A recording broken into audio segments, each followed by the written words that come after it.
প্রিয় শিক্ষার্থী, আশা করছি তোমরা ভালো আছো। আজ আমরা তোমাদেরকে পড়াবো পদার্থবিজ্ঞান প্রথম পত্রের 7ম অধ্যায়, যে অধ্যায়ের নাম পদার্থের গাঠনিক ধর্ম, যাকে আমরা ইংরেজিতে বলি স্ট্রাকচারাল প্রপার্টিজ অফ ম্যাটার, অর্থাৎ পদার্থের গাঠনিক ধর্ম। সুতরাং চ্যাপ্টারের নামকরণের মধ্যেই আমরা বুঝতে পারছি যে এইখানের মধ্যে আলোচনা করা হবে যে পদার্থের গঠনগত কারণে সে কি কি ধর্ম প্রদর্শন করে। আমরা জানি সাধারণত যে কোনো পদার্থের 3টি অবস্থা থাকতে পারে: কঠিন, তরল ও বায়বীয়। আর পদার্থের গঠনগত কারণে যে সকল ধর্মের উৎপত্তি হয় তাদের মধ্যে এমন কিছু ধর্ম আছে যা পদার্থের 3 অবস্থায় প্রদর্শন করে। সেরকম একটা পরিচিত ধর্মের নাম স্থিতিস্থাপকতা, যাকে বলা হয় ইলাস্টিক প্রপার্টি অথবা ইলাস্টিসিটি।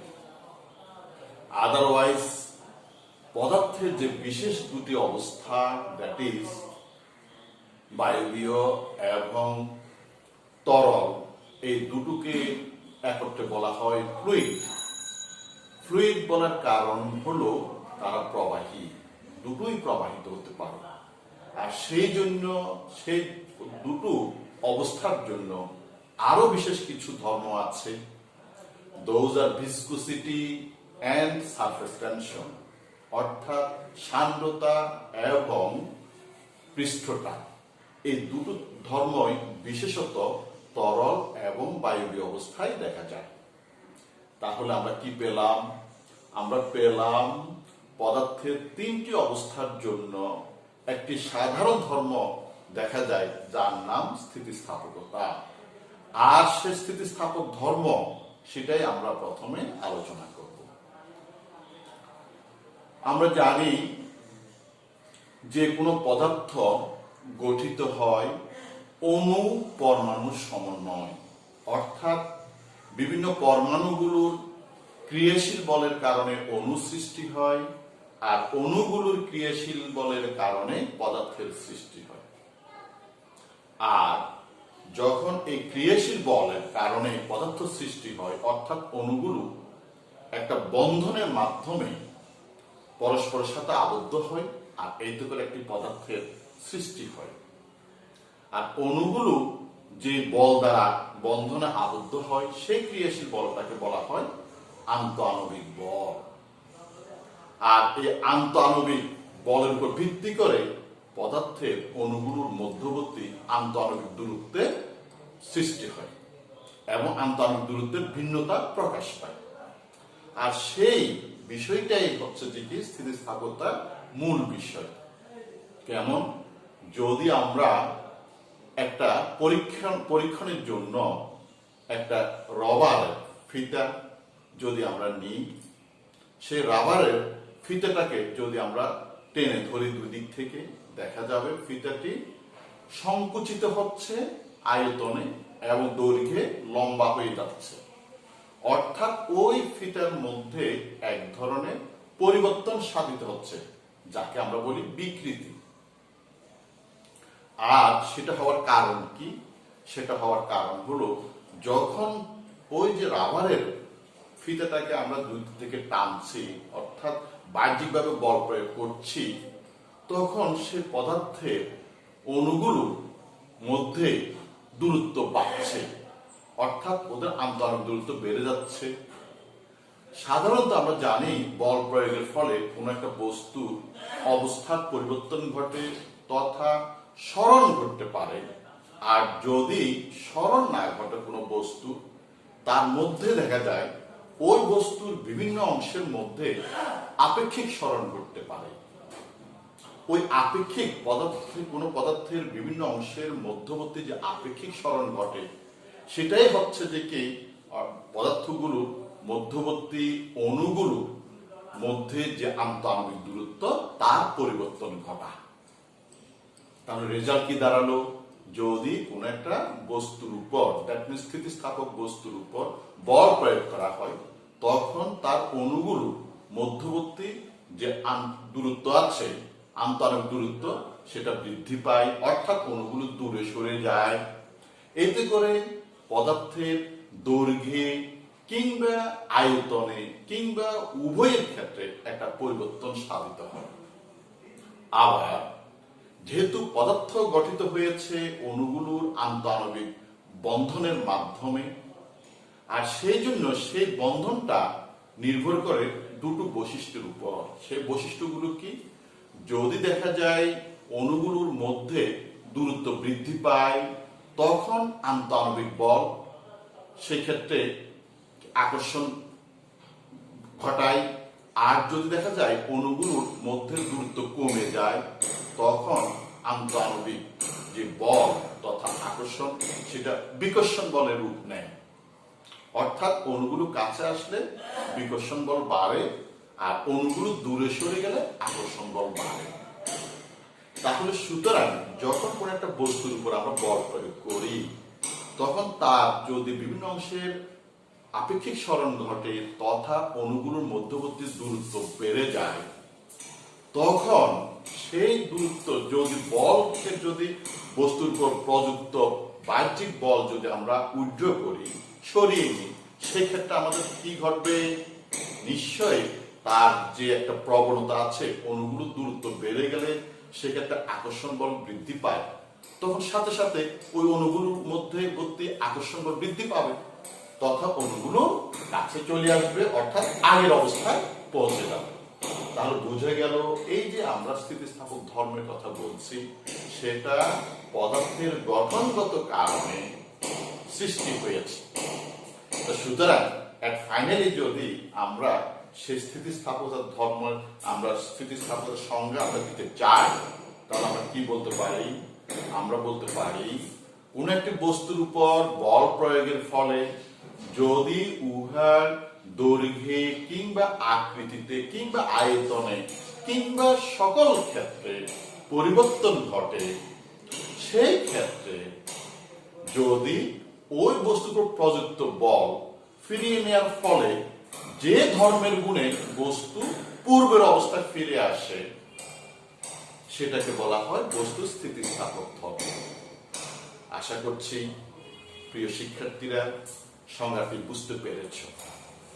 এখন এই স্থিতিস্থাপকতা ধর্ম প্রদর্শন করার ভিত্তি করে পদার্থকে আবার তিন ভাগে ভাগ করা হয়েছে: পূর্ণ স্থিতিস্থাপক বস্তু, দৃঢ় বস্তু, নমনীয় বস্তু। এখন পূর্ণ স্থিতিস্থাপক বস্তু বলতে আমরা কি বুঝি?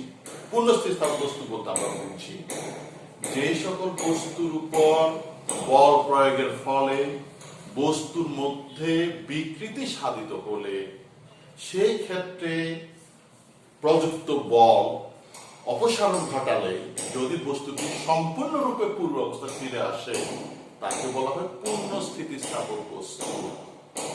তবে কথা থাকে, এই যে পূর্ণ স্থিতিস্থাপক বস্তুর যে পূর্ণ স্থিতিস্থাপকতা, অর্থাৎ বস্তুর উপর বল প্রয়োগের ফলে বস্তুর পূর্ব অবস্থা ফিরে আসার যে প্রবণতা, সেটা কিন্তু কোনো বস্তুর অসীম নয়। সকল বস্তু পরীক্ষার মাধ্যমে প্রমাণিত হয়েছে, সকল বস্তুর এই পূর্ণ স্থিতিস্থাপকতা অর্থাৎ পূর্ব অবস্থা ফিরে আসার প্রবণতা একটা সীমা বিদ্যমান। যে কোনো একটা বস্তু উপর কত বল প্রয়োগ করলে সে বলকে উইথড্র করা হলে সে আবার পূর্ব অবস্থা ফিরে আসতে পারবে, তার একটা সীমা থাকে, আর সেটাকে বলে আমরা স্থিতিস্থাপক সীমা। অর্থাৎ স্থিতিস্থাপক সীমা বলতে আমরা বুঝি কোন একটা বস্তুর উপর যে সর্বোচ্চ মানে বল প্রয়োগ করার ফলেও বস্তুটি সম্পূর্ণরূপে পূর্ণ স্থিতিস্থাপক বস্তুর ন্যায় আচরণ করতে পারে, অর্থাৎ বস্তুটি পূর্বের অবস্থায় ফিরে আসতে পারে, সেটাকে বলা হয় স্থিতিস্থাপক সীমা। আর যদি কোনো বস্তুকে তার স্থিতিস্থাপক সীমার চেয়ে বেশি বল প্রয়োগ করা হয়, তখন কিন্তু ওই বস্তু তার এই পূর্ণ স্থিতিস্থাপকতা প্রদর্শন করতে পারে না। অর্থাৎ বল প্রয়োগের ফলে বিকৃতি ঘটেছে, আর যখন এই প্রযুক্ত বলকে উইথড্র করা হলো, সে আমরা যেটা আশা করে থাকছি সে সম্পূর্ণ পূর্ব অবস্থা ফিরে আসবে, দেখা যাবে সে পূর্ব অবস্থা ফিরে আসতে পারবে না যদি বস্তুর উপর স্থিতিস্থাপক সীমার চেয়ে বেশি বল প্রয়োগ করা হয়। সুতরাং স্থিতিস্থাপক সীমা বলতে আমরা কি বুঝি, প্রিয় শিক্ষার্থীরা আশা করছি বুঝতে পারছ। আর রয়েছে, আমরা এই পর্যন্ত আলোচনা করলাম পূর্ণ স্থিতিস্থাপক বস্তুর বৈশিষ্ট্য। এরপর রয়েছে নমনীয় বস্তু। সেটা হলো যে যদি দেখা যায় কোনো বস্তুর উপর বল প্রয়োগের ফলে ওই বস্তুর উপর প্রযুক্ত বল সম্পূর্ণরূপে যদি আমরা ফিরিয়ে নিই, দেখা যাবে ওই বস্তুর যে বিকৃতি ঘটেছে ওই বিকৃতি অপরিবর্তনীয়, অর্থাৎ ওর মধ্যে সম্পূর্ণরূপে ওই বিকৃতিটা বিদ্যমান থেকে যাবে, কোনো পরিবর্তন পূর্ব অবস্থা ফিরে আসার কোনো প্রবণতা দেখাবে না। সেই সকল বস্তুকে আমরা বলতে পারি নমনীয় বস্তু বা প্লাস্টিক বয়। আরেক প্রকার বস্তু আছে দৃঢ় বস্তু। যে সকল বস্তুর ক্ষেত্রে আমরা দেখতে পাই সাধারণত বল প্রয়োগের ফলে কোনরূপ বিকৃতি ঘটে না, সম্পূর্ণরূপে সে দৃঢ়, আর সেই সকল বস্তুকে বলা হয় পূর্ণ দৃঢ় বস্তু। তো বাস্তবে এই দৃঢ় বস্তু পাওয়া সম্ভব নয়। আর যেহেতু আমরা ধর্মভিত্তিক করে তিন ধরনের বস্তু পেয়ে গেলাম, সেটা হলো যে কি পূর্ণ স্থিতিস্থাপক বস্তু, নমনীয় বস্তু, দৃঢ় বস্তু। এখন আমরা আলোচনা করব সে স্থিতিস্থাপক বস্তু তথা পূর্ণ স্থিতিস্থাপক বস্তু ক্ষেত্রে দুটো বিশেষ বৈশিষ্ট্য পরিলক্ষিত হয়। সেটা হচ্ছে কি স্প্রে এন্ড স্ট্রেস, অর্থাৎ বিকৃতি এবং পীড়ন। এখন সে বিকৃতি সম্পর্কে আগে একটু ধারণা তোমরা পেয়েছো। বিকৃতি বলতে আমরা কি বুঝি, বস্তুর উপর যদি বল প্রয়োগ করা হয় তাহলে বস্তুর আকারে কিংবা আয়তনে যে কোনো অথবা উভয়ের ক্ষেত্রে পরিবর্তন করতে পারে, সেটাকে বলা হয় বস্তুর বিকৃতি। তবে এই বিকৃতি আমরা কিভাবে পরিমাপ করব? এই বিকৃতি পরিমাপ করার জন্য আমরা বলবো যে কোন একটা বস্তুকে যদি বল প্রয়োগ করা হয় তাহলে উহার একক মাত্রার যে পরিবর্তন ঘটে সেটাকে বলা হয় ওই বস্তুর বিকৃতি। যদি আমরা মনে করে নিই এই একটা বস্তু, উহাকে পিটাইয়া পুটাইয়া দেওয়ার ফলে উহা পরিবর্তিত হইয়া বি আকৃতিতে হয়ে গেল, মজার ব্যাপার। এই আকৃতির বস্তু উপর বল প্রয়োগের ফলে সে বি আকৃতি অর্জন করেছে। এতে রেজাল্ট কি ঘটলো, তার পরিবর্তন ঘটেছে কতটুকু? পরিবর্তন ঘটেছে বি ডিফারেন্স এ, এইটুকু পরিবর্তন ঘটেছে। এটাকে ডিফারেন্স সিম্বল বলবো, বিকজ পার্থক্য জানি না সে বস্তু পিঠা খেয়ে বা বল প্রয়োগের ফলে ফুলে গেছে না শুকিয়ে গেছে, তার আকার বেড়েছে কি কমেছে সেটা আমার জানা নেই। তাই আমরা দিয়েছি যে শেষ অবস্থান ডিফারেন্স, প্রথম অবস্থান বি ডিফারেন্স এ, অর্থাৎ পার্থক্য। এখন এই বি ডিফারেন্স এ যেটুকু আমরা পেলাম সেটা কতটুকু উপর ভিত্তি করে আমরা পেয়েছি, সেটার ভিত্তি হলো আমার এ। তাহলে আমরা পেলাম এ ক্ষেত্রে কোন একটা বস্তুর উপর বল প্রয়োগের ফলে উহার যে পরিবর্তন ঘটেছে সেটা হলো বি ডিফারেন্স এ। তাহলে একক ক্ষেত্রে উহার পরিবর্তন কি হয়েছে? বি ডিফারেন্স এ বাই এ। এখন মজার ব্যাপার হলো বি ডিফারেন্স এ, তাহলে এটা হলো একটা পরিবর্তন। সিমিলার ওয়ে যেটা এ আমরা দিলাম সেটা তার একটা আকার, তাহলে উভয় ক্ষেত্রে তার কি একই একক আসবে? তাহলে রেজাল্ট কি দাঁড়াবে? রেজাল্ট হবে উভয় দিকে আমাদের এককগুলো ভ্যানিশ হয়ে যাবে, তখন আমরা অর্থাৎ আমাদের যে বিকৃতি কোনো একক আমরা পাবো না। সুতরাং বিকৃতি একটি এককবিহীন একটা রাশি। তাই কোন একটা বস্তুর বিকৃতি যদি আমরা বুঝাই যে 0.003, কোন একটা বস্তু বিকৃতি 0.003 বলতে আমরা কি বুঝি? তা আমরা বুঝি কোন একটা বস্তুকে বল প্রয়োগের ফলে উহার যে কোনো একক মাত্রায় 0.003 একক পরিবর্তন হয়েছে। Am I clear? তাহলে প্রিয় শিক্ষার্থীরা, আমরা বিকৃতি বলতে আমরা কি বুঝি, ওটার সিগনিফিকেন্স কি, এবং ওটার একক কিভাবে ডেভেলপ হয়, কেন সে এককবিহীন রাশি, সবকিছু আমরা ব্যাখ্যা করব। এরপর আছে আমাদের পীড়ন। পীড়ন বলতে আমরা কি বুঝি? পীড়ন বলতে আমরা বুঝি, আমরা দেখেছি যে স্থিতিস্থাপক বস্তুর বল প্রয়োগের ফলে উহার বিকৃতি ঘটছে, আর যদি ওই বল উড্র করি তাহলে সে আগের অবস্থায় ফিরে যাচ্ছে। এই যে ব্যাপারটা এসছে আমাদের, যে আগের অবস্থায় ফিরে যাওয়া, সে কেন গেল? কারণ সেটাও পদার্থের একটা ধর্মের কারণে গিয়েছে। অর্থাৎ বল প্রয়োগের ফলে অণুগুলোর মধ্যবর্তী যে দূরত্ব বেড়ে গিয়েছিল, সিমিলার ওয়ে বল যখন ফিরে এলি তখন মধ্যবর্তী দূরত্ব আবার কমে আগের অবস্থায় রূপ নিয়েছে। এখন আগের অবস্থায় রূপ নিতে গিয়ে এই যে মধ্যবর্তী দূরত্ব যে আমার আগের অবস্থায় ফিরে আসছে, সেক্ষেত্রে সে কি করেছে? নিশ্চয়ই তার উপর যে বল প্রয়োগ করা হয়েছে তার উপর একটা প্রতিরোধী বল সৃষ্টি করেছে, প্রতিরোধ সৃষ্টি করেছে। আর সে প্রতিরোধী বলের কারণেই সেখানের মধ্যে আমরা সে পুরো অবস্থা ফিরে পেয়েছি। তাই বলা হয় যদি কোনো একটা বস্তুর উপর বল প্রয়োগ করা হয় এবং এতে যদি তার বিকৃতি সৃষ্টি হয়, সেই ক্ষেত্রে বস্তুর ভিতর হতে প্রতি একক ক্ষেত্রফলের উপর যে প্রতিরোধী বল লম্বভাবে ক্রিয়া করে তাকে বলা হয় পীড়ন।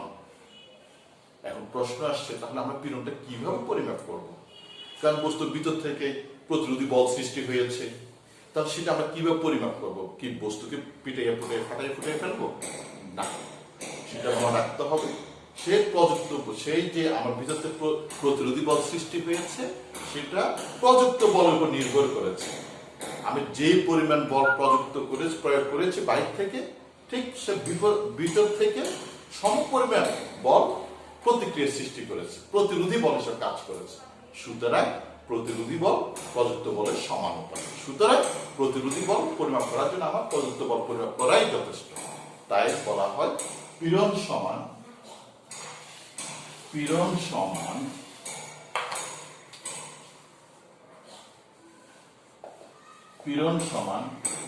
প্রযুক্ত বল বা প্রতিরোধী বল। প্রথমে প্রতিরোধী বল বাই প্রতি ক্ষেত্রফল, একক ক্ষেত্রফল।